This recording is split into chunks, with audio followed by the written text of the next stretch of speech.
મહુવામાં ચોકીદારની ઘાતકી હત્યા. ભવાની રેસિડેન્સીમાં સૂતા સમયે તીક્ષ્ણ હથિયારના ઘાથી જીવલેણ હુમલો કરવામાં આવ્યો.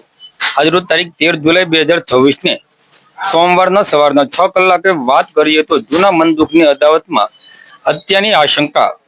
મૃતદેહને પીએમ માટે હોસ્પિટલમાં ખસેડવામાં આવ્યો. આરોપીની શોધખોળ તેજ.